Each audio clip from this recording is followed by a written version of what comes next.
Okay okay, thank you. बहुत खुशी की बात है कि आज हम लोग एक ऐसे प्लेटफॉर्म पे एकत्रित हुए हैं जहां बहुत ही महत्वपूर्ण हमारे जानकारियां मिलेंगी। थोड़ा सा 2 मिनट के लिए हमारे सचिव प्रबंध समिति महोदय इस कार्यक्रम में जुड़ने में जुड़ रहे हैं, तो बस मैं 1 मिनट का समय लूंगा कि वो जैसे ही जुड़ जाए हम कार्यक्रम की शुरुआत करेंगे। Thank you.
ओके दोस्तों, नमस्कार सभी को, गुड मॉर्निंग।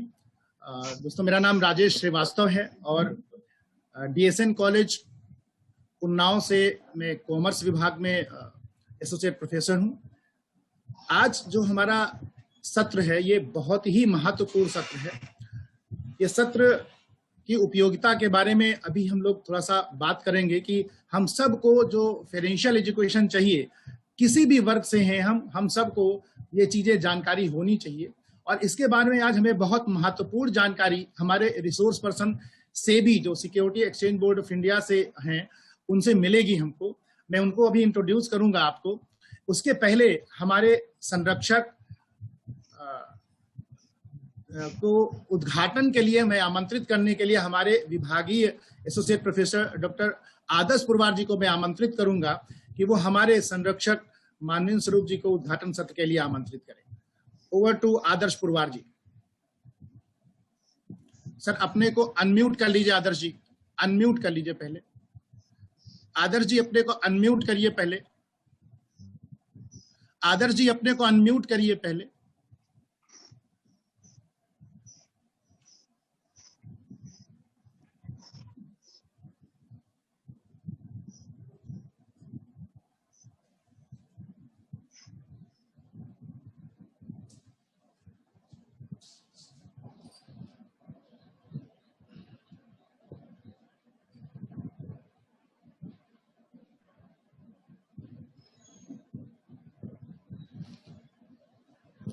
अनम्यूट बटन को तो छुइए। हाँ सर, अनम्यूट वो की आवाज नहीं आ रही। हेलो, सभी को नमस्कार। मैं आदर्श कुमार पुरवार, माननीय सचिव प्रबंध समिति श्री मानवेंद्र स्वरूप जी का वाणिज्य विभाग डीएसएन कॉलेज उन्नाव की ओर से आयोजित इस वेबिनार में स्वागत व अभिनंदन करता हूं। मैं माननीय सचिव जी से निवेदन करता हूं कि वे इस वेबिनार के आरंभ होने की घोषणा प्रदान करने की कृपा करें। माननीय सचिव महोदय जी। हाँ पुरवार जी, आप लोग स्टार्ट कर सकते हैं। Thank you very much. बहुत बहुत धन्यवाद सर। आपके संरक्षण में हम लोग आज एक बहुत बड़े कार्यक्रम का आयोजन होने जा रहा है और आपकी उपस्थिति हमारे लिए बहुत ही गर्व का विषय है। अपने कीमती समय में से आपने हमको यहाँ पे आशीर्वचन दिया है और जिससे हम लोग बहुत ही ज्यादा उत्साहित हैं। आपकी उपस्थिति हमारे लिए बहुत प्रेरणा का काम करेगी। धन्यवाद सर, सचिव महोदय सर। और आप, मैं जानता हूं कि आपकी व्यस्तता बहुत रहती है, आप जितनी देर भी हमारे साथ रह सकेंगे हम सबको बहुत लाभ मिलेगा। यहाँ पे अब मैं यहाँ आज के हमारे मुख्य वक्ता रिसोर्स पर्सन, मैं उनको यहाँ पे आमंत्रित करूंगा और मैं उनको बुलाने से पहले थोड़ा उनके बारे में बता दूं। डॉक्टर विकास कुमार वर्तमान में गवर्नमेंट पीजी कॉलेज सोनभद्र में आप पोस्टेड हैं। आप इसके पहले असिस्टेंट प्रोफेसर थे FMS विजडम वनस्थली विद्यापीठ में, जो कि एक बहुत ही रेप्यूटेड संस्थान है। इसके बाद वो रिसोर्स पर्सन है, बहुत अथराइज्ड रिसोर्स पर्सन है सेबी के, जिसकी थ्रू आज हमें ये सेमिनार मिलने जा रहा है। इसके अलावा करीब 50 से ज्यादा फाइनेंशियल एजुकेशन वर्कशॉप वो ऑलरेडी कर चुके हैं, शायद उससे ज्यादा, क्योंकि इतनी ही जानकारी अभी हमें मिली है। आप बनारस हिंदू विश्वविद्यालय BHU जिसके नाम से हम लोग जानते हैं, वहां से आपने अपनी डॉक्टरेट करी है और इनका जो सबसे बड़ा एरिया ऑफ इंटरेस्ट रहा है वो म्यूचुअल फंड्स रहा है, जिसमें उन्होंने ऑलरेडी PhD करी। करीब 4 से ज्यादा इनकी किताबें हैं और 25 से ज्यादा इंटरनेशनल रिसर्च पेपर्स हैं और करीब 60 रिसर्च पेपर इनके नेशनल पब्लिकेशन में आ चुके हैं। ये लाइफ टाइम मेंबर हैं ICA, IAA और रिसर्च फाउंडेशंस के। ऐसे महान विभूति को हमारे बीच में आज उनका कीमती समय हमें मिला है और ये जो सत्र है आज हम सबके लिए बहुत ही महत्वपूर्ण होने वाला है। यहाँ मैं उनको आमंत्रित करूं, मैं चाहूंगा कि जो लोग जहां कहीं पे भी हैं, चूंकि हम लोग ऑनलाइन प्लेटफॉर्म पे हैं तो उनको हमारी तालियां तो नहीं सुनाई देंगी, लेकिन हम डिजिटली तो उनको कम से कम घर में बैठ के क्लैप कर सकते हैं। तो सभी लोग जोरदार क्लैपिंग के साथ हम लोग आमंत्रित करें on the digital screen Vikas Kumar, please come on the screen sir. धन्यवाद Rajesh sir. First of all I am very thankful to webinar of the pattern of the webinar Mr. Manvin Swarup ji and Principal DSN PG College Dr. Manvin Singh ji and convener of the webinar Head Department of Commerce Sri Rajiv Kumar Srivastava ji, and last but not least my friend junior or organizing secretary of the webinar Dr. Amal Yadav ji, कि जिनसे मेरी बातचीत हुई और उन्होंने कहा कि sir आपके कुछ अनुभव का लाभ हम लोग को भी मिले और मेरे प्रपोजल को आप लोगों ने एक्सेप्ट किया और हम यहाँ तक पहुंचे हैं। तो शुरू करें सर, अगर आज्ञा हो तो। सर बिल्कुल, हम लोग बहुत ही वेट कर रहे हैं इस बात का। यस सर, मैं भी जुड़ चुका हूँ सर। हाँ धन्यवाद। प्रणाम सर विकास सर। धन्यवाद।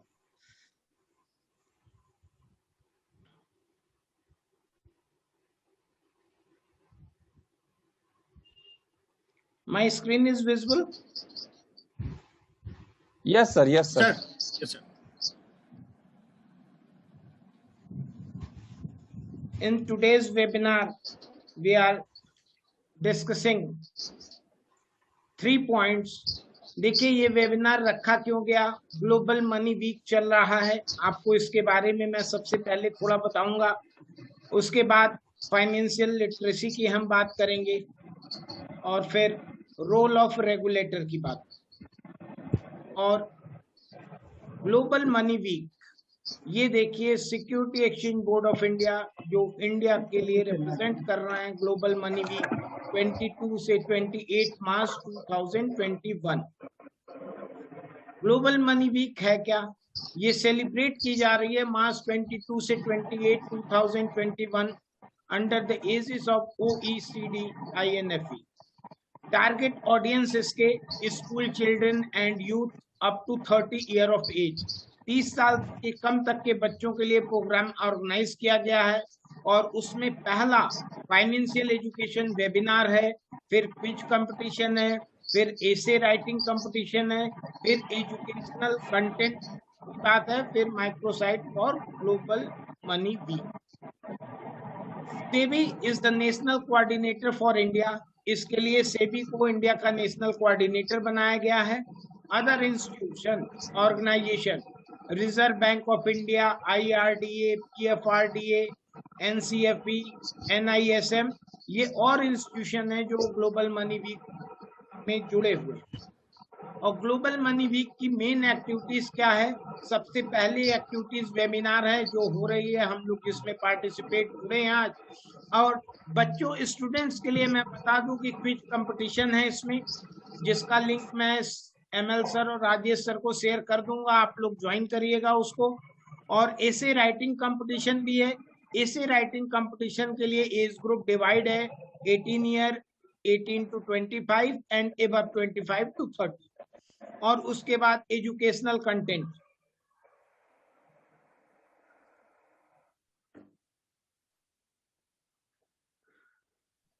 और ये प्राइज विनर्स के लिए क्विज कंपटीशन का, ये जितने भी पार्टिसिपेशन करेंगे स्टूडेंट, अगर वो विनर होते हैं तो क्विज कंपटीशन का प्राइस, फर्स्ट प्राइज 15,000 है, second 12, third 10, fourth 8, 5,000 and 20 participants को नेक्स्ट कंसिडरेशन प्राइज मिलेगा।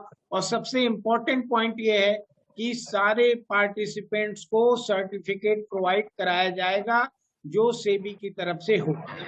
और एसे राइटिंग कंपटीशन में भी ये विनर्स के लिए डिफरेंट प्राइज है। तो मेरा आप सभी से रिक्वेस्ट है कि सारे स्टूडेंट्स या पार्टिसिपेंट जो हो ग्लोबल मनी वीक के क्विज और एसे राइटिंग कंपटीशन में पार्टिसिपेट करें। और ये लिंक है, लिंक मैं शेयर कर दूंगा अभी। इस लिंक से आप ग्लोबल मनी वीक के सारे प्रोग्राम जो क्विज है या फिर एसे राइटिंग कंपटीशन है सब आप ज्वाइन कर सकते हैं। अब बात करते हैं फाइनेंशियल लिटरेसी की। तो फाइनेंशियल लिटरेसी में basic of saving and investment, choosing the right investment option, risk and return, inflation, power of compounding, rule of 72, Ponzi scheme, investment philosophy, role of regulator, ये कुछ पॉइंट्स है जिसपे हमें discussion करना है। Need of financial literacy. अब हम यहाँ बात करते हैं कि फाइनेंशियल लिटरेसी या फाइनेंशियल एजुकेशन की जरूरत क्यों है। देखिए, आज के समय में हर व्यक्ति का जो पर्सनल फाइनेंस है वो इतना कॉम्प्लेक्स हो गया है, और जितने वैरायटी के फाइनेंशियल प्रोडक्ट मार्केट में हैं, आपको ये पता लगाना मुश्किल है कि कौन सा फाइनेंशियल प्रोडक्ट आपके ऑब्जेक्टिव या आपके लिए सुटेबल है। तो फाइनेंशियल एजुकेशन की जरूरत दो कारणों से है। पहला, पर्सनल फाइनेंस। पर्सनल फाइनेंस की अगर हम बात करें तो जितना आसान पैसा कमाना है उससे कहीं कठिन पैसे को खर्च करना और पैसे को बचाना। और उसके बाद जो आपने बचत की है उसमें इन्वेस्टमेंट कैसे करें, उसके लिए new and complex financial product, जितने भी फाइनेंशियल प्रोडक्ट आजकल आ रहे हैं वो इतने कॉम्प्लेक्स होते हैं कि हमें पता नहीं चलता कि हम कहाँ इन्वेस्ट करें। अगर आप इन्वेस्टमेंट करने जाएंगे तो आपको इतनी सारी वैरायटी और ऑप्शन मिलेगा, और कुछ सिंपल हैं, कुछ कॉम्प्लेक्स हैं। इसके लिए फाइनेंशियल लिटरेसी जरूरी है। सबसे पहले, what is financial planning? Financial planning का एक प्रोसेस है कि सबसे पहले किसी की भी फाइनेंशियल प्लानिंग करनी है तो उसका फाइनेंशियल डाटा हम लेंगे। फाइनेंशियल डाटा में ये कि उसके क्या इनकम है, क्या एक्सपेंसेज है, क्या फ्यूचर प्लान है, क्या फ्यूचर एक्सपेंसेज हो सकती है। फिर उसके बाद identify goals and risk appetite. उसके गोल को हम आइडेंटिफाई करेंगे कि फ्यूचर में उसका क्या फाइनेंशियल ऑब्जेक्टिव है, और उसमें रिस्क एपेटाइट मींस जोखिम लेने की क्षमता कितनी, क्योंकि गोल को आइडेंटिफाई करने के बाद उस गोल के लिए हमें फाइनेंस अवेलेबल कराना होगा, इन्वेस्टमेंट प्रोसेस देखना होगा, और इन्वेस्टमेंट के पहले उस पर्सन के अंदर कितनी रिस्क एपेटाइट है, मतलब रिस्क लेने की क्षमता कितनी है, ये देखना होगा। फिर आइडेंटिफाई गैप्स, गैप्स को हमें ढूंढना पड़ेगा कि उनका गोल कहाँ तक है, कितने फाइनेंशियल ऑब्जेक्टिव, कितना फाइनेंस उनको चाहिए 2 साल 4 साल 5, और उसके लिए उनकी सेविंग कितनी है और इनकम कितना है, एक्सपेंस कितना है, बीच में गैप क्या है।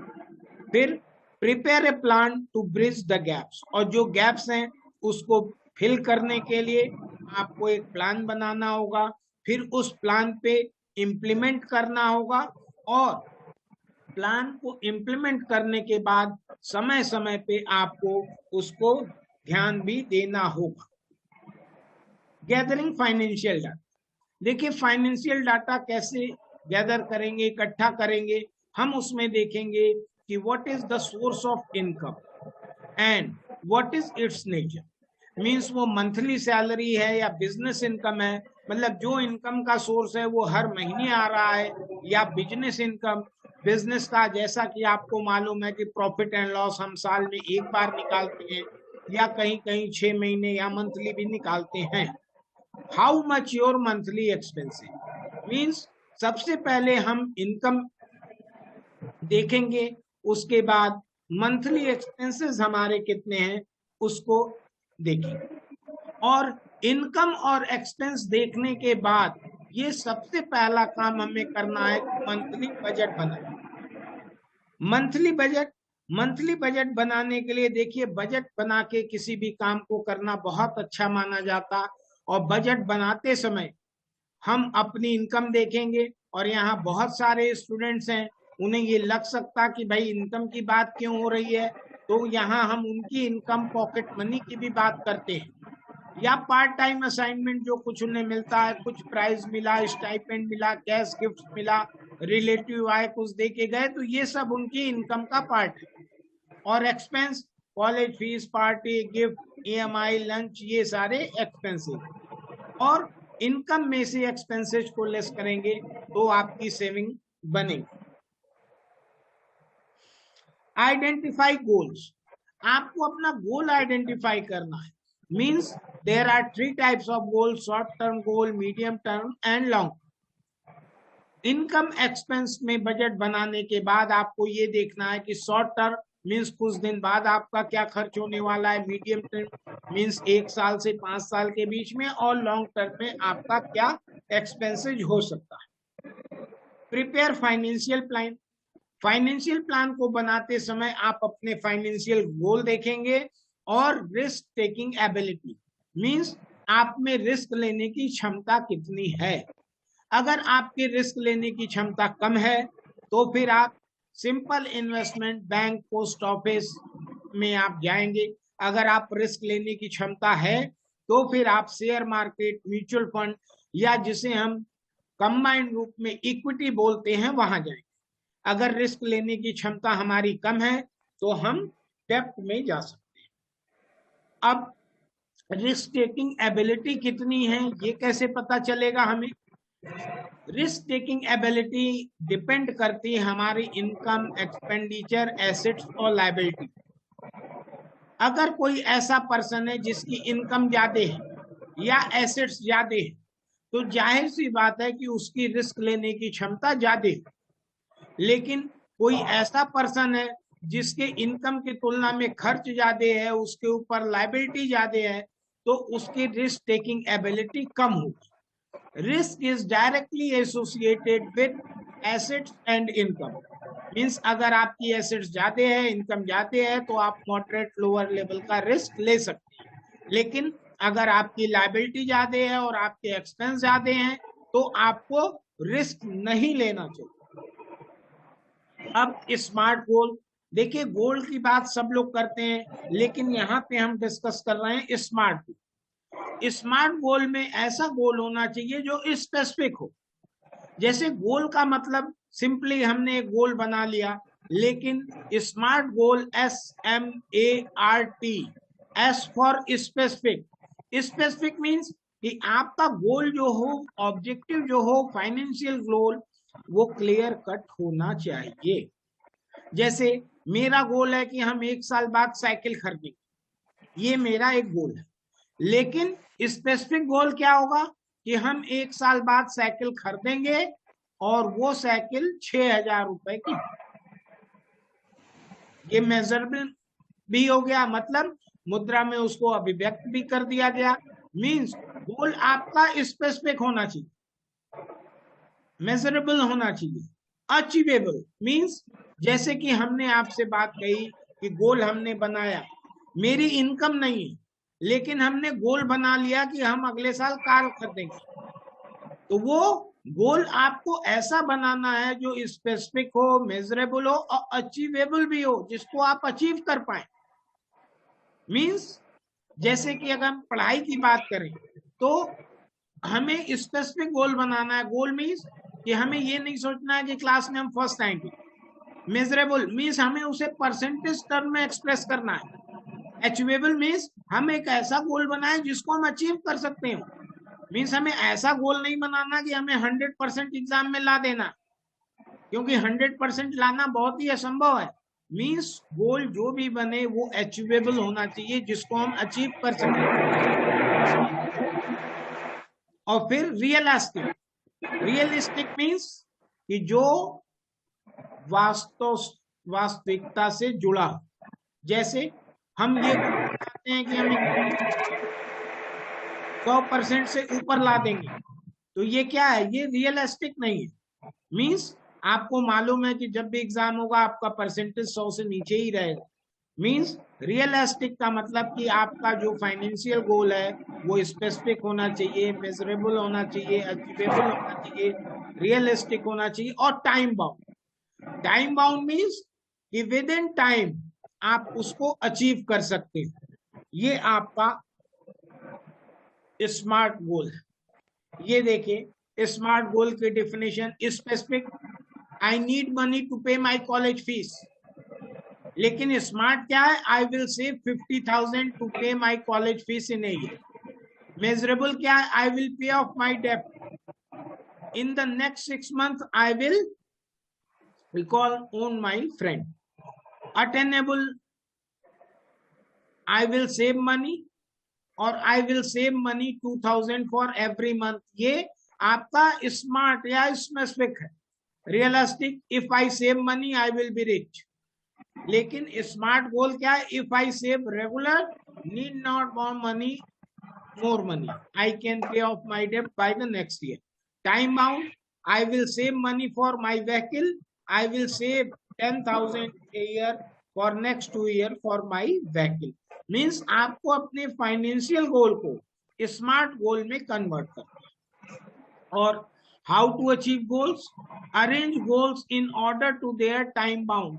मीन्स सबसे पहले आप शॉर्ट टर्म गोल को लिखिए, फिर मीडियम टर्म और सबसे लास्ट में long term goal. Plan investment for each goal, और अलग अलग फाइनेंशियल गोल के लिए आपको अलग अलग इन्वेस्टमेंट करना होगा। अब basic of saving and investment पे आते हैं हम। तो यहाँ देखिए, सेविंग शॉर्ट रन की होती है और वैल्यू रिमेन स्टेबल होती है। मींस अगर आप इनकम में से पैसा कुछ सेव करते हैं तो वो शॉर्ट रन के लिए होगा, उसकी वैल्यू स्टेबल होगी। Lower return over long term, और सेविंग पे जो आपको रिटर्न मिलता है वो बहुत कम मिलता है। अब इन्वेस्टमेंट की जब भी हम बात करते हैं हम लॉन्ग टर्म की बात करते हैं। इन्वेस्टमेंट जो वर्ड है वो लॉन्ग टर्म को डिनोट करता। Value moves ups and down in short term, और कोई भी इन्वेस्टमेंट होगा शॉर्ट रन में उसकी वैल्यू मूव अप डाउन नीचे ऊपर करेगी, मींस फ्लक्चुएशन होगा। Potentially higher return over long term, investment में लॉन्ग टर्म में ज्यादा रिटर्न मिलता है। लेकिन अगर हम लिक्विडिटी की बात करें, लिक्विडिटी मींस कि जो भी मेरा पैसा है हम जब चाहें उसे विड्रॉ कर सकें या कैश में कन्वर्ट कर सकें। तो सेविंग्स में लिक्विडिटी ज्यादा होती है और इन्वेस्टमेंट में लिक्विडिटी सेविंग की तुलना में कम होती है। अब ये देखिए, ये तीन टर्म, इनकम, एक्सपेंस और सेविंग, इन तीनों में क्या रिलेशन है? इन तीनों में रिलेशन देखिए कि इनकम में से जब हम एक्सपेंस को माइनस करते हैं तो सेविंग। अब आप यहां इसे ऐसे समझिए कि किसी पर्सन की अगर 100 रुपए इनकम है उसमें से वो 20 रुपए खर्च कर देता है तो 80 रुपए उसकी सेविंग होती है, या 100 रुपए में से वो 80 रुपए खर्च कर देगा तो 20 रुपए सेविंग। यहाँ आपको ये समझना है कि अगर आप अपनी सेविंग को बढ़ाना चाहते हैं तो आपको क्या करना होगा। सेविंग के लिए दो कंपोनेंट हैं, इनकम और एक्सपेंस। सेविंग बढ़ाने के लिए आपको या तो इनकम बढ़ाना पड़ेगा या अपना एक्सपेंस घटाना पड़ेगा। सेविंग बढ़ाने के आपके पास दो ही रास्ते हैं, या तो इनकम बढ़ाइए या खर्च को घटाइए, और दोनों में से एक एक्सटर्नल फैक्टर है और एक इंटरनल फैक्टर है। मींस खर्च को आप कम कर सकते हैं। कैसे कम करेंगे? आप अपना बजट बनाइए कि क्या आपको खर्च करना है, और लिस्ट में से आप खर्चों को 3 पार्ट में बांटिए, नेसेसरी आवश्यक खर्च, अननेसेसरी अनावश्यक खर्च। और जब आप उन खर्चों को लिखेंगे और कुछ दिन बाद उसको देखेंगे तो आपको पता चलेगा कि प्रीवियस मंथ या प्रीवियस ईयर में कौन कौन से खर्च थे जो आपने अनावश्यक किए, और अनावश्यक खर्चों की कटौती करके आप अपने खर्च को कम कर सकते हैं। अब यहाँ एक फिलॉसफी और है, एक बात हम आपसे और कहना चाहेंगे कि सेविंग एक हैबिट है, आदत है, वो जितनी जल्दी आपको लग जाए उतना बढ़िया। कई लोग ये सोचते हैं कि जब मेरी इनकम बढ़ेगी तब हम सेविंग करेंगे, अभी मेरी इनकम बहुत कम है। मींस एक स्टूडेंट सोचता है कि जब उसकी नौकरी लग जाएगी तब वो सेविंग स्टार्ट करेगा, लेकिन नौकरी लगने के बाद उसे लगता है कि अभी तो मैं टीचिंग फर्टर्निटी का एग्जाम्पल दें कि असिस्टेंट प्रोफेसर हूं, जब एसोसिएट हो जाऊंगा इनकम बढ़ जाएगी तब सेविंग करूंगा। एसोसिएट के बाद उन्हें लगता है कि प्रोफेसर हो जाएंगे तब सेविंग करेंगे। मींस इनकम बढ़ने घटने का सेविंग पे, इनकम बढ़ने घटने का सेविंग पे कोई रिलेशन नहीं है। एक कम इनकम वाला व्यक्ति भी बचत कर सकता है और एक अधिक इनकम वाला। सर एक बारी अनम्यूट कर लीजिए प्लीज विकास जी, आपकी साउंड नहीं आ रही सर। हाँ अब क्लियर है जी। और इस इक्वेशन को हम चेंज करते हैं। देखिए अब मैंने दूसरा इक्वेशन बना दिया, income minus saving equal to expense. और ये कुछ फैकल्टी भी आज जुड़ी है वेबिनार में, मैं उनके लिए भी कहूंगा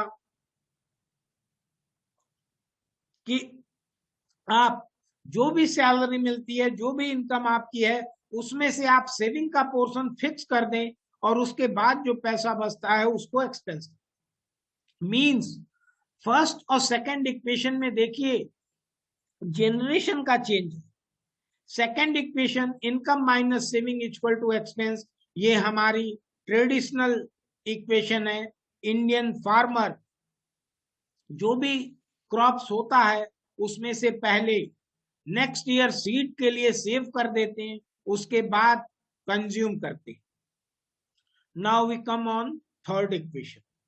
देखिए ये थर्ड इक्वेशन जो है ये करंट सिनेरियो को रिप्रेजेंट करता। हमें पता चल गया कि मेरे खर्च फिक्स हैं, हम उसमें से कम नहीं कर सकते, और हमें ये भी पता चल गया कि टैक्स सेविंग के लिए हमें सेविंग्स करनी है 80C में 1,50,000 या 80CCTB1 में 50,000 मीन्स 2 लाख। तो हमें ये तो पता है कि हमें खर्च मेरे फिक्स्ड है, मस्ट है, और सेविंग भी हमें 80C में करनी है। तो एक्सपेंस प्लस सेविंग दोनों को जोड़ के मेरी इनकम होनी चाहिए, लेकिन मार्च आते आते मेरी पोजीशन ये हो जाती कि इनकम मेरी कम पड़ने लगती और हमें उसके लिए लोन लेना पड़ता। और मैं आपको बता दूं, मैं काफी वेबिनार कर चुका हूं और अक्सर सैलरी क्लास पर्सन से जब भी मैं बात करता हूं और लोन की बात होती है तो शायद ही एक आध लोग ऐसे होते हैं जिनके ऊपर लोन नहीं होता। नहीं, personal loan, housing loan, vehicle loan, consumer loan, कोई ना कोई लोन उनके ऊपर होता है। और लोन के विषय में मैं बता दूं कि आजकल एक क्रेडिट कार्ड का प्रचलन सा चल गया है कि न चाहते हुए भी लोग क्रेडिट कार्ड रखते हैं, और क्रेडिट कार्ड भी एक तरह का लोन है और इस लोन से हमेशा आपको बचना चाहिए। नाउ आपने सेव कर लिया, अब आपको कहीं इन्वेस्टमेंट करना है। इन्वेस्टमेंट करने के लिए आपको राइट इन्वेस्टमेंट ऑप्शन, कौन सा इन्वेस्टमेंट ऑप्शन आपके लिए सही है, तो सबसे पहले कहीं भी इन्वेस्ट करने के पहले आपको सेफ्टी देखनी है। सेफ्टी मींस आपका पैसा जहां आप इन्वेस्ट कर रहे हैं सुरक्षित है या नहीं। दूसरा रिटर्न, जो इन्वेस्टमेंट आप कर रहे हैं उस पर रिटर्न कितना है, और रिटर्न को बहुत ही माइन्यूट वॉच करना है आपको कि अगर कोई भी पर्सन आपको इन्वेस्टमेंट के बारे में बताता और ये कहता कि एक्स्ट्रा ऑर्डिनरी रिटर्न है, मीन्स 20%, 18% हम रिटर्न आपको दे रहे हैं, इट मीन्स कि वो आपके संग फ्रॉड होने वाला है, नॉर्मल कोर्स में इतना रिटर्न नहीं मिलता। And third, liquidity. Liquidity means investment का वो पार्ट कि जब आपको पैसे की जरूरत हो आपका इन्वेस्टमेंट आपको पैसा आपका वापस। तो किसी भी इन्वेस्टमेंट को करने के पहले आपको सेफ्टी, रिटर्न और लिक्विडिटी, ये तीनों एस्पेक्ट्स पे गंभीरता से सोचना है। और कहीं ऐसा ना हो कि आप अनसेफ जोन में इन्वेस्टमेंट कर दें, मींस 2-4 साल आपको बढ़िया रिटर्न तो मिले लेकिन आपका प्रिंसिपल डूब जाए, या कहीं ऐसा इन्वेस्टमेंट ना हो जाए कि जरूरत पड़ने पे वो लिक्विडेट ना हो पाए, मींस कैश में कन्वर्ट ना हो पाए। और सेफ्टी पॉइंट ऑफ व्यू से आपको कई चीजें ध्यान में रखनी है कि इन्वेस्टमेंट करने से पहले आपको जो भी एजेंट या ब्रोकर आपके पास आता है इन्वेस्टमेंट के लिए वो रजिस्टर्ड है या नहीं, वो broker security exchange board of India में रजिस्टर्ड है या नहीं, और हमेशा रजिस्टर्ड एजेंट के थ्रू ही आप इन्वेस्टमेंट करिए। किसी परिचित, रिश्तेदार या कलीग के बहकावे में आकर या ट्रस्ट पे आप इन्वेस्टमेंट नहीं करें। और ऐसा अक्सर देखा गया है कि मेरा फ्रेंड मुझसे कहता कि ये इन्वेस्टमेंट मैंने किया बहुत बढ़िया, आप भी कर दें। तो जरूरी नहीं कि जो इन्वेस्टमेंट मेरे फ्रेंड के लिए बढ़िया हो मेरे लिए भी वो बढ़िया हो ही। और हमें करना क्या है कि सेफ्टी, लिक्विडिटी और रिटर्न, इन तीनों में बैलेंस बना, और इन्वेस्टमेंट करते समय तीनों में बैलेंस बना के ही इन्वेस्टमेंट करना। अब रिस्क की बात करते हैं। Risk and return go hand to hand. Simple सा कॉन्सेप्ट है कि अगर आप ज्यादा रिस्क लेते हैं तो रिटर्न आपको ज्यादा मिलेगा, लेकिन ऐसा भी हो सकता कि आपका प्रिंसिपल डूब जाए रिस्क ज्यादा लेने के चक्कर में। लेकिन हायर रिस्क ग्रेटर रिटर्न। और यहाँ पे एक और बात है कि no risk include risk, means हम रिस्क नहीं लेते उसमें भी बहुत बड़ा रिस्क है। रिस्क हमेशा एसोसिएट होता है हमारी लाइफ से, और इन्वेस्टमेंट में भी ये कहा जाता कि हम रिस्क नहीं लेते तो भी रिस्क इन्वॉल्व। इसको हम एलिब्रेट करेंगे अभी, नो रिस्क इंक्लूड रिस्क को। अब कुछ हम इन्वेस्टमेंट में के पहले की चीजें, इंश्योरेंस रिलेटेड प्रोडक्ट्स की हम बात करें। देखिए, सेविंग के बाद और इन्वेस्टमेंट से पहले एक प्रोडक्ट है जो सभी के जीवन का अभिन्न अंग होना चाहिए, मींस इसकी जरूरत सभी को है। और कोरोना क्लाइमेटी जैसे समय में मेरा ये मानना है कि एक हेल्थ इंश्योरेंस का पैकेज सभी के पास होना चाहिए, क्योंकि हेल्थ से कोई खिलवाड़ नहीं होना। और उसके बाद अगर इंश्योरेंस रिलेटेड प्रोडक्ट की हम बात करें तो एक चीज, एक कॉन्सेप्ट आपको क्लियर करना है कि इन्वेस्टमेंट अलग है और इंश्योरेंस अलग। इंश्योरेंस को हम प्रोटेक्शन रिलेटेड प्रोडक्ट में डालते हैं। प्रोटेक्शन ये केवल एक सुरक्षा प्रदान करता, और इंश्योरेंस में दो तरह के इंश्योरेंस आपको मिलेगा, हेल्थ इंश्योरेंस, लाइफ इंश्योरेंस। तो आपके पास एक हेल्थ इंश्योरेंस होना चाहिए और लाइफ इंश्योरेंस भी होना चाहिए। लेकिन लाइफ इंश्योरेंस में कई तरह के प्लान हैं, कौन सा पर्टिकुलर प्लान आपके लिए ठीक है इस पे हम लोग डिस्कस करेंगे। कि लाइफ इंश्योरेंस में टर्फ लाइफ इंश्योरेंस भी होता है, इंडोमेंट पॉलिसीज भी होती है, एन्युटी और पेंशन प्लान भी है, यूलिप्स भी है। तो केवल इंश्योरेंस प्रोडक्ट की हम बात करें तो टर्म लाइफ इंश्योरेंस सबके लाइफ में होना चाहिए, और वो आप के लाइफ में कितने पर्सन आपके ऊपर डिपेंडेंट हैं, आप इनकम का सोर्स क्या है। और यहाँ मैं आपको बता दूं कि फैमिली का जो इनकम जिस पर्सन की हो रही है, इंश्योरेंस उसका होना बहुत ही जरूरी है, क्योंकि इंश्योरेंस आपके इनकम के लिए प्रोटेक्शन का काम करता है, ये इन्वेस्टमेंट नहीं है। हेल्थ इंश्योरेंस में भी कंप्रिहेंसिव हेल्थ इंश्योरेंस है, हॉस्पिटलाइजेशन पॉलिसी है, क्रिटिकल इलनेस है, आप ये देख लीजिए। और एक हेल्थ इंश्योरेंस सबके पास होना चाहिए, और लाइफ इंश्योरेंस में टर्म इंश्योरेंस प्लान होना चाहिए। नेक्स्ट, इंश्योरेंस के बाद बोरोड रिलेटेड प्रोडक्ट। देखिए, लोन है और हमारे गीता में भी लिखा हुआ है कि ऋण लेने से सदैव बचना चाहिए, और ऋण घर की खुशियों को छीन लेता। मींस बोरोइंग रिलेटेड प्रोडक्ट में ये कई प्रोडक्ट हमारे पास हैं, personal loan, home loan, loans against security, credit card. यहाँ पे रिवर्स मॉर्गेज एक नए तरीके का लोन है, इसके बारे में हम आपको बता दें कि आजकल इंडिया में भी फॉरेन कल्चर आ गया है, और कई सीनियर सिटीजन ऐसे हैं जिनके संग उनके बच्चे नहीं रहना चाहते या नहीं रहते हैं किसी कारण जॉब से, और उनकी प्रॉपर्टी है और उनकी इनकम का कोई सोर्स नहीं है, तो वो अपनी प्रॉपर्टी बैंक को रिवर्स मॉर्गेज कर सकते हैं। मींस बैंक उनकी प्रॉपर्टी ले लेगा और पर मंथ उन्हें फिक्स 20,000 25,000 जैसा वो बताएंगे पर मंथ उनको देता रहेगा, और उनके डेथ के बाद बैंक उनकी प्रॉपर्टी को सेल आउट करके जो भी पेमेंट उनको किया है वापस करके रिमेनिंग पैसा उनके नॉमिनी को ट्रांसफर कर देगा। लेकिन बोरोइंग रिलेटेड प्रोडक्ट में एक हाउसिंग लोन जो भी बड़ा इंपॉर्टेंट है, हाउसिंग लोन लेते समय केवल आप टैक्स सेविंग को ध्यान में न रखिएगा, हाउसिंग कहाँ आपको सेटल होना है, और उस हाउसिंग लोन लेने से अगर आपका रेंट बचता हो तब हाउसिंग लोन लेना आपके लिए बेनिफिशियल होगा। और क्रेडिट कार्ड को मैं डिस्करेज करता हूं, जब तक बहुत जरूरी ना हो आप क्रेडिट कार्ड बनवाइए ही नहीं।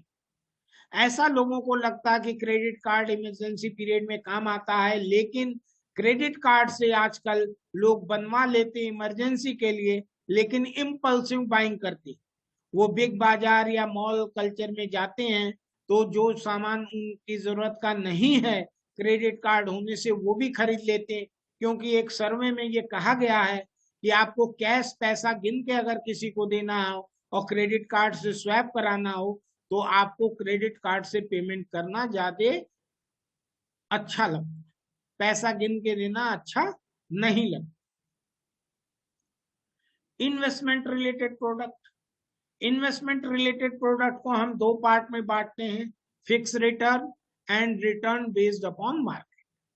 जितने भी इन्वेस्टमेंट रिलेटेड प्रोडक्ट हैं दो तरह के हैं, एक फिक्स रिटर्न मींस कि जब आप इन्वेस्ट करेंगे तो एक फिक्स परसेंटेज से आपको रिटर्न मिलेगा। रिटर्न बेस्ड अपॉन मार्केट में आपको मार्केट के बेसिस पे, शेयर मार्केट, कैपिटल मार्केट के बेस पे आपको रिटर्न मिलता है, और मार्केट के बेसिस पे जो भी रिटर्न होता वो फ्लक्चुएटिंग होता, कभी आपको 2% मिल सकता, कभी 12% मिल सकता, कभी 15% मिल सकता। अब परचेजिंग फाइनेंशियल प्रोडक्ट को कैसे आप परचेज करें।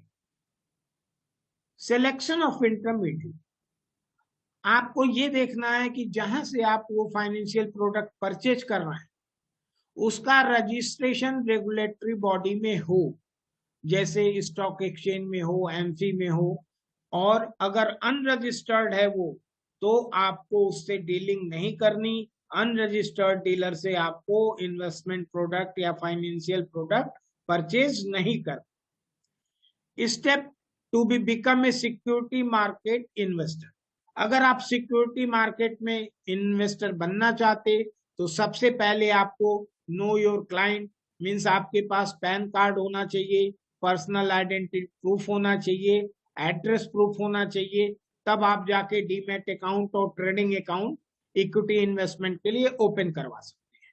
For investing in mutual fund, कुछ ऐसे म्यूचुअल फंड हैं जिनके लिए डीमैट होना आपका जरूरी है।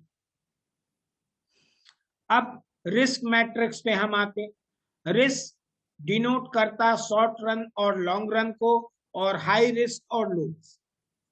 ऐसा नहीं है कि लो रिस्क किसी प्रोडक्ट में हो या हाई रिस्क किसी प्रोडक्ट में हो, समय के संग दोनों को रिस्क डिवाइड किया गया है। पहला equity and equity related investment, means capital market, share market और म्यूचुअल फंड से रिलेटेड जो इक्विटी प्रोडक्ट हैं, शॉर्ट रन में उनमें हाई रिस्क। मींस अगर आप शॉर्ट टर्म इन्वेस्टमेंट गोल है आप, तो आप इक्विटी रिलेटेड प्रोडक्ट में नहीं जाएंगे, क्योंकि उसमें फ्लक्चुएशन होता है और हाई रिस्क वहां पे आपको होगा। अगर आप शॉर्ट रन में जाना चाहते तो डेब्ट एंड डेब्ट related investment, means fix return में आप जाइए और वहां आपको लो रिस्क होगा शॉर्ट रन में। लेकिन अगर हम लॉन्ग रन की बात करते तो डेब्ट एंड डेब्ट रिलेटेड इन्वेस्टमेंट में हाई रिस्क होगा, और equity and equity related investment अगर लॉन्ग रन के लिए जाएंगे तो लो रिस्क होगा। मींस आपको क्लियर कट डिसाइड कर लेना है अपना फाइनेंशियल गोल, कि वो गोल शॉर्ट रन है या लॉन्ग। अगर शॉर्ट रन का है तो आप डेब्ट में जाइए, फिक्स रिटर्न में। अगर वो लॉन्ग रन है आपका फाइनेंशियल गोल, तो आपको equity and equity related investment में जाना। अब बात करते हैं इन्फ्लेशन की। इन्फ्लेशन मींस महंगाई। जितने भी इन्वेस्टमेंट आप करते हैं उसको सबसे ज्यादा आपके रिटर्न को कोई हिट करता तो दैट इज इन्फ्लेशन, मींस महंगाई बढ़ने की दर।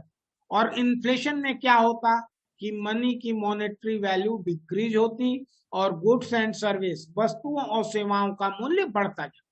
मींस हम जो चीज आज 100 रुपए की खरीद रहे हैं, एक साल बाद वही चीज हमें 106 या 105 रुपए की मिलेगी। मींस ये महंगाई जो बढ़ रही है उसी को हम इकोनॉमिक टर्म में इन्फ्लेशन बोलते हैं। मुद्रास्फीति, inflation, how inflation effect prices of commodity. देखिए 2002 में चीनी 1 किलो का दाम 16 साढ़े 16 रुपए था, और जो 2015 में आके 36 रुपए हो। और इसी डाटा से अगर हम देखें तो 2025 तक चीनी का दाम 65 रुपए हो। और इसी तरह cooking oil, rice, petrol, diesel. Petrol 2002 में 33 का था, 15 में 68 का हुआ, आज लगभग 100 के आसपास है, और 2025 में 117 के आसपास हो जाएगा। ये एक एस्टिमेटेड टेंटेटिव।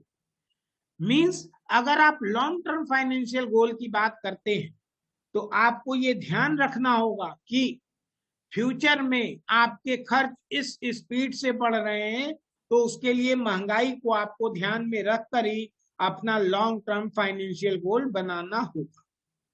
देखिए इन्वेस्टमेंट को कैसे इन्फ्लेशन इफेक्ट करता।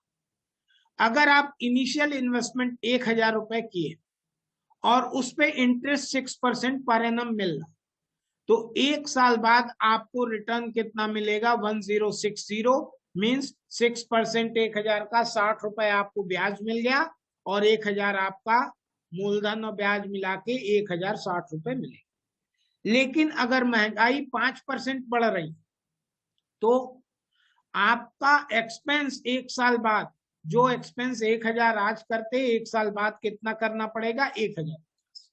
यहाँ पे एक कॉन्सेप्ट आपको डेवलप करना है, that is real return. Real return का मतलब होता है कि जितना हमें रिटर्न मिल रहा है इन्वेस्टमेंट पे 6%, उसमें से हम इन्फ्लेशन को घटा दें। तो 6% में से 5% हम घटा देंगे इन्फ्लेशन, तो मींस रियल रिटर्न, वास्तव में हमें जो रिटर्न मिल रहा है 1%। तो आपको अपना रिटर्न कैलकुलेट करते समय, और एक बात और यहाँ पे ध्यान रखना कि अगर आप हायर इनकम टैक्स स्लैब में आते हैं 10%, 20%, 30%, तो आप अगर इनकम पे टैक्स घटा दीजिए, उसके बाद इन्फ्लेशन घटाइए, तो करंट सिनेरियो जो चल रहा है बैंक, एफडी, पोस्ट ऑफिस, आपका रियल रिटर्न निगेटिव है। तो इन सब चीजों को ध्यान में रख के आपको इन्वेस्टमेंट करना है। Now power of compounding. देखिए एक बहुत ही इंपॉर्टेंट फार्मूला है, हम सब लोगों ने पढ़ा होगा, क्लास 8, 9, 10th में। पावर ऑफ कंपाउंडिंग का ये जो फार्मूला है ये चक्रवृद्धि ब्याज पर आधारित है, और ये फार्मूला भी उसी का है, P equal to principal, R equal to rate of return, N equal to number of. अब हमें यहाँ ये समझना है कि हमें ज्यादा अमाउंट कब रिसीव होगा, या हम ज्यादा पैसा इन्वेस्ट करें प्रिंसिपल, या दूसरा कि जब मेरा रेट ऑफ रिटर्न ज्यादा हो, या तीसरा कि जब नंबर ऑफ ईयर हम ज्यादा दें। देखिए इन्वेस्टमेंट में आपको दो एग्जाम्पल मैं देने जा रहा हूं, दोनों को ध्यान से समझिए। मिस्टर एक्स 10,000 रुपए डिपॉजिट किए 10%, 10,000 रुपए 10% पे 1 साल के लिए जमा किए तो उनका इंटरेस्ट 1,000। लेकिन मिस्टर बी उन्होंने 1,000 रुपए 10 साल के लिए जमा किए 10%, तो उनका भी रिटर्न 1,000 ही आए। मिस्टर एक्स और वाई में डिफरेंस क्या था कि मिस्टर एक्स ने ज्यादा प्रिंसिपल अमाउंट इन्वेस्ट किया लेकिन नंबर ऑफ ईयर उनका 1 था, और मिस्टर वाई 1,000 मींस एक्स की तुलना में कम अमाउंट इन्वेस्ट किया लेकिन नंबर ऑफ ईयर उनका ज्यादा था। मींस मेरा आपको कहने का तात्पर्य सिर्फ यह है कि आप कम पैसा ही इन्वेस्ट करिए लेकिन लंबे समय के लिए करिए, तो आपको पावर ऑफ कंपाउंडिंग यानी कंपाउंड इंटरेस्ट का बेनिफिट मिलेगा लॉन्ग टर्म में, जो शॉर्ट टर्म में नहीं मिल सकता। अब देखिए 8 wonder power of compounding. 1 lakh investment हुआ सिंपल इंटरेस्ट पे 10% पर एनम की रेट से, तो 1 साल बाद वो 1,10,000 रुपए हो गया, और अगले साल फिर 10,000 ब्याज मिला, 1,20,000 सिंपल इंटरेस्ट मिलता रहा, और 30 साल में वो पैसा 4 लाख। दूसरा कॉलम आइए कंपाउंड इंटरेस्ट का, 10% पर एनम पे इंटरेस्ट मिल रहा है यहाँ भी, लेकिन ये कंपाउंड इंटरेस्ट है। तो पहले साल 1,10,000 हुआ और दूसरे साल 1,10,000 का 10% 1,11,000 उसमें जुड़ गया। तो इस तरीके से कंपाउंड इंटरेस्ट अगर 30 इयर्स तक आप जाते तो आपका रिटर्न 17,44,940। मींस अगर सिंपल और कंपाउंड इंटरेस्ट में आफ्टर 30 ईयर देखिए पैसे में कितना डिफरेंस आ गया, लगभग 4 लाख सिंपल इंटरेस्ट से है और कंपाउंड इंटरेस्ट से 17,44,000, मींस 4 टाइम से ज्यादा, 4 गुना से ज्यादा पैसा हो गया कंपाउंड इंटरेस्ट का। तो पावर ऑफ कंपाउंडिंग मींस कि अगर आप ज्यादा समय तक के लिए पैसा इन्वेस्ट करते तो आपको रिटर्न ज्यादा मिलेगा।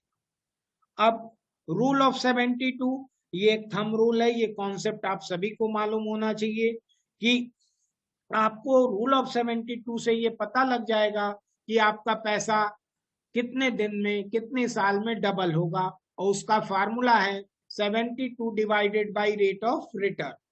For example, if rate of return 8%, 9%, 12% and 18%, तो 72 में 8 का डिवाइड करें 9 years, मींस इंटरेस्ट रेट अगर 8 है तो आपका पैसा 9 ईयर में डबल होगा, इंटरेस्ट रेट 9 है तो 8 ईयर में, इंटरेस्ट रेट 12% पर एनम है तो 6 ईयर में, और इंटरेस्ट रेट 18% है तो 4 ईयर में आपका पैसा डबल। रूल ऑफ 114, ये आपको ये बताता कि आपका पैसा कितने दिन में ट्रिपल मींस 3 गुना। इसका भी कॉन्सेप्ट वही है 114 अपॉन रेट ऑफ रिटर्न, तो इसमें भी आप डिवाइड करेंगे तो ये आपको पता चल जा रहा है कि आपका पैसा कितने दिन में कितने साल में तिगुना होगा। द रूल ऑफ 144, ये आपको बताता कि आपका पैसा कितने दिन में 4 गुना हो जाएगा मींस 4 टाइम्स, और इसका भी formula 144 upon rate of return है, और ये देखिए डिफरेंट रेट्स पे आपका पैसा कितने दिन में 4 गुना होगा ये बतागा। नाउ पूंजी स्कीम, इसके बारे में बहुत ज्यादा आपको ध्यान देने की जरूरत है। पूंजी स्कीम होती क्या है? पूंजी scheme promise high return and loans. देखिए पूंजी स्कीम की पहचान क्या है कि इसमें रिटर्न बहुत ज्यादा होता और ऐसा बताया जाता कि इसमें रिस्क बहुत कम है। इनिशियल इन्वेस्टर में get high promise return, initial investor को हाई प्रॉमिस रिटर्न इसमें कहा जाता कि आपको जल्दी जुड़ेंगे तो लाभ जल्दी। Money from initial investor is given to new investor, thus it is only rotation of fund not investment। और पोंजी स्कीम में होता क्या है, वो चैनल बना के बिजनेस करते हैं, इन्वेस्टमेंट कराते हैं और नए इन्वेस्टर का पैसा पुराने को देते रहते हैं उसमें, और वो रोटेशन ऑफ फंड है, वो इन्वेस्टमेंट ऑफ फंड नहीं। और ये फ्रॉडुलेंट इन्वेस्टमेंट ऑप्शन है। इन्वेस्टमेंट फिलॉसफी, अब इन्वेस्टमेंट के पहले आपको क्या ध्यान देना है, evaluate risk of every investment, कि कहीं भी आप इन्वेस्टमेंट करने जा रहे हैं तो उसका रिस्क आपको ध्यान में रखना है। और चूंकि यहाँ स्टूडेंट्स भी बैठे हैं तो उनके बारे में कहूंगा कि इन्वेस्टमेंट का उनके लिए यहाँ कैरियर ऑप्शन से भी वो जोड़ सकते हैं इसको, कि कैरियर ऑप्शन में सिलेक्शन करना वो भी एक इन्वेस्टमेंट है, और वो तो सबसे बड़ा, मतलब नॉलेज और एजुकेशन सबसे बड़ा इन्वेस्टमेंट है आज की डेट में। और decide the investment based on need, कि आपकी जरूरत क्या है उस आधार पे आप अपना इन्वेस्टमेंट डिसाइड करिए। ऐसा नहीं कि आपने अपने पड़ोसी को देख लिया कि उन्होंने इन्वेस्टमेंट किया है तो आप भी इन्वेस्टमेंट कर दी। Do not invest in any scheme that you do not understand, और किसी ऐसी स्कीम में इन्वेस्ट मत करिए जो आपकी समझ में नहीं आती। मींस इन्वेस्टमेंट करने से पहले अच्छी तरह समझिए कि वो है क्या। Do not invest on trust, have everything backed up by document। और किसी के विश्वास में आके, रिलेटिव ने कह दिया इसलिए आपने इन्वेस्टमेंट कर दिया, किसी कलीग ने कह दिया, किसी फ्रेंड ने कह दिया, क्योंकि अगर आप थोड़ा सा एक्सपेंस भी करते हैं, मीन्स आप अपनी शर्ट लेने जाते हैं तो कपड़ा कॉटन है, नॉन कॉटन है, चलेगा नहीं चलेगा, धोएंगे तो रंग नहीं उड़ेगा, मतलब तमाम तरह की क्वेरी आप करते हैं। सब्जी लेने जाते हैं तो करते हैं, मीन्स 2 4 10 रुपए 100 रुपए के लिए आप इतनी क्वेरी करते हैं। और इन्वेस्टमेंट तो आपका लॉन्ग टर्म है, तो उसके लिए आपको सारे डॉक्यूमेंट चेक करने के बाद ही इन्वेस्ट करना है। और अगर आप टैक्स ब्रैकेट में आते हैं तो आपको उस इन्वेस्टमेंट पे टैक्स भी देखना है कि वो किस कैटेगरी का इन्वेस्टमेंट है, एग्जेम्प्ट एग्जेम्प्ट एग्जेम्प्ट या एग्जेम्प्ट टैक्स टैक्स, मतलब ई या ईटी या टीटीटी कौन सा। Do not blindly follow market tips and rumours, ये भी बहुत इंपॉर्टेंट है कि जनरली देखा गया है कि जो भी न्यूज आती है या टिप्स आता है या रूमर्स आता है उस बेसिस पे लोग इन्वेस्टमेंट करते हैं, लेकिन आपको ऐसा नहीं करना। Do not follow scheme where you may protect the interest but lose the principal, means ऐसे कहीं भी इन्वेस्टमेंट नहीं करना है जहां आप तो अपना इंटरेस्ट आपको मिल रहा है लेकिन आपका प्रिंसिपल ही लॉस हो जाए। क्योंकि पूंजी स्कीम का क्या है कि वो आपसे पैसा जमा करवा लेते हाई रिटर्न पे, 2-3 साल आपको रिटर्न देते हैं, उसके बाद आपका प्रिंसिपल ही लेके वो गायब हो। Invest with knowledge after understanding the product well, product को अच्छी तरह समझिए, जानिए, परखिए, फिर उसमें इन्वेस्ट करिए।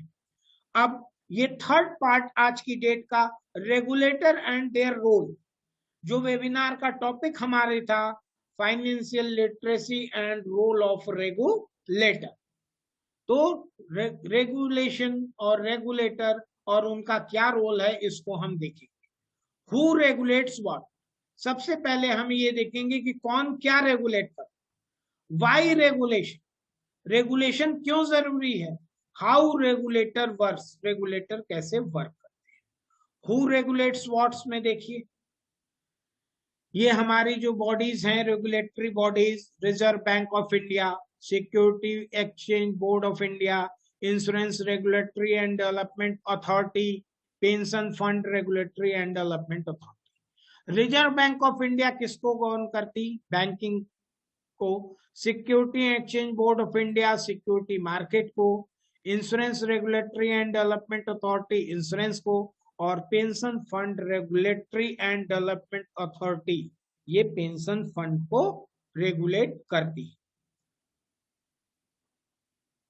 अब reserve bank of India, reserve bank of India मतलब क्या रेगुलेशन में करती है, ये मॉनेटरी मैनेजमेंट करती है, क्रेडिट कंट्रोल करती है, issue of currency note issue करती है, बैंकर एंड डेप्ट मैनेजर टू गवर्नमेंट, और वो गवर्नमेंट का बैंक कहा जाता है रिजर्व बैंक ऑफ इंडिया को, बैंकर टू बैंक, सारे बैंकों का बैंक कहा जाता, regulator of the banking system का रेगुलेटर है RBI, manager of foreign exchange, विदेशी मुद्रा का मैनेजर है, regulator and supervisor of the payment and settlement system और development role. Means banking sector में जो डेवलपमेंट रूल है, Reserve bank of India as a regulator ये सारा वर्क करता। Insurance regulatory and development authority ये क्या करती? To protect the interest of the holders of the insurance policy.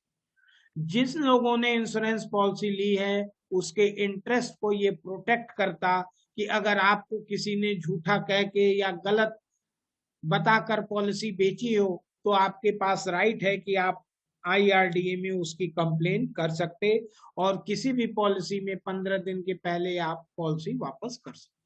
To regulate and develop the insurance industry, IRDA का एक और काम है कि इंश्योरेंस इंडस्ट्री को रेगुलेट करना और डेवलप करना। रेगुलेट एंड डेवलप दोनों वर्ड संग संग लिए जाते हैं क्योंकि जितना अच्छा रेगुलेशन होगा, जितनी अच्छी डिसिप्लिन होगी, उतना अच्छा डेवलपमेंट होगा। और ये वेबसाइट है और सारे स्टूडेंट से मेरी रिक्वेस्ट है कि जितने रेगुलेटरी बॉडीज हैं सबकी वेबसाइट पे 15 दिन या महीने में एक बार आप अवश्य जाए।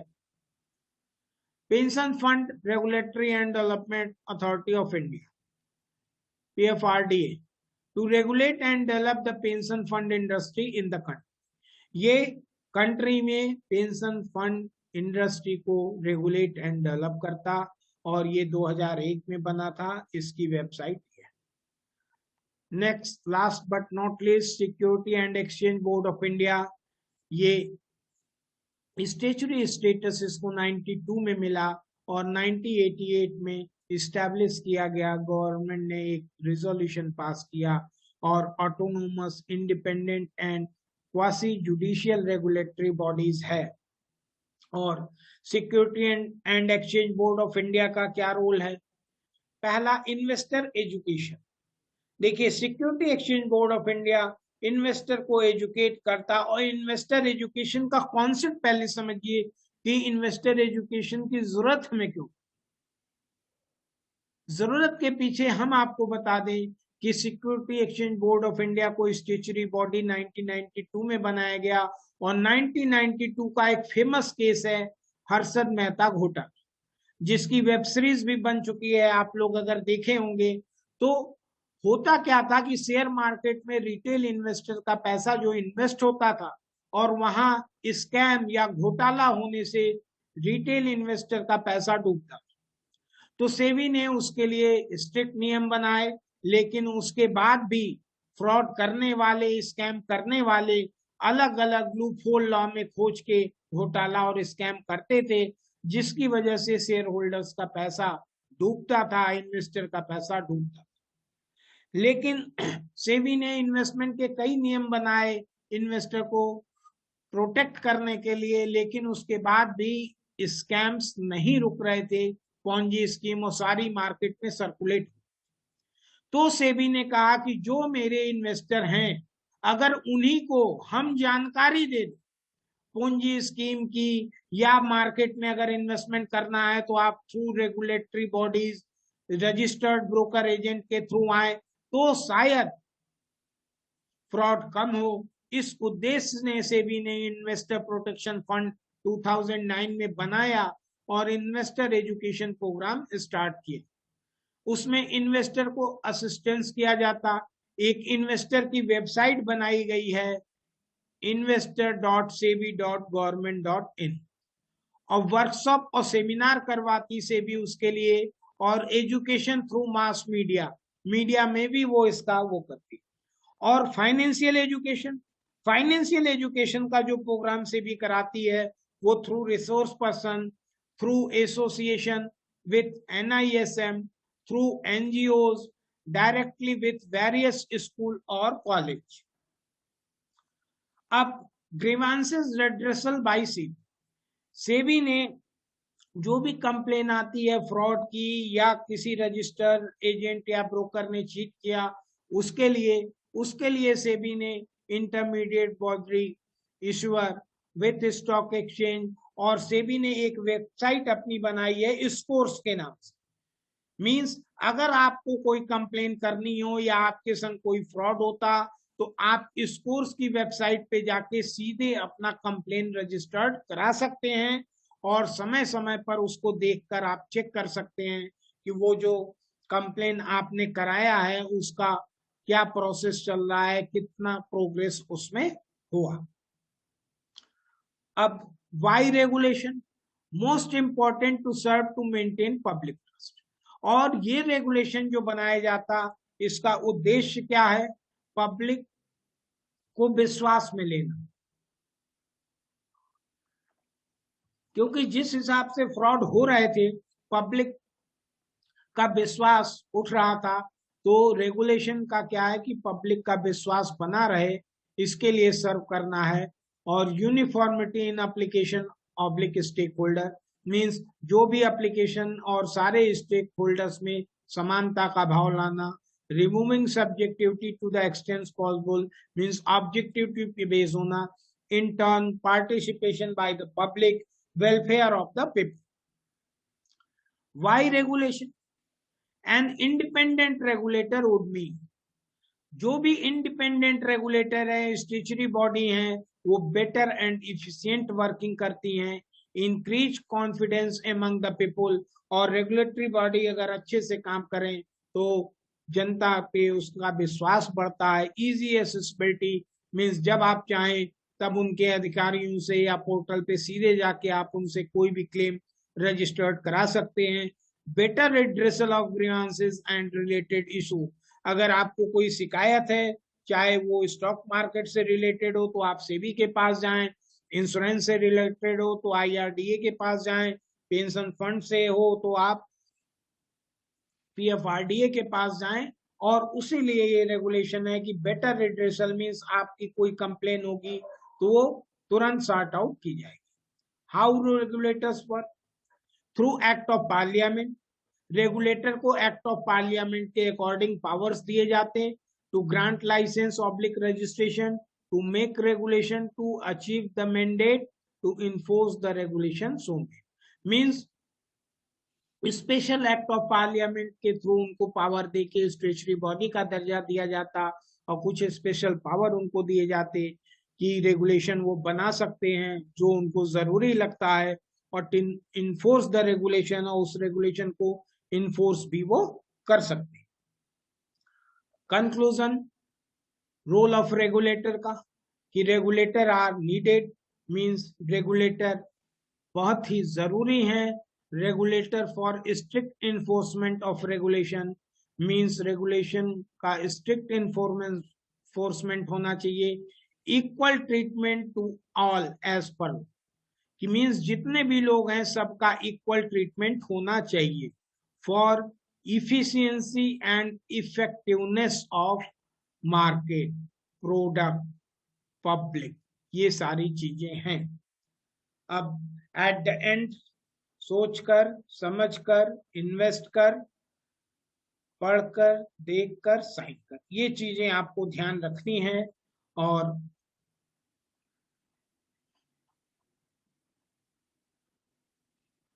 एक आध वीडियो हम आपको दिखाना चाहेंगे अभी।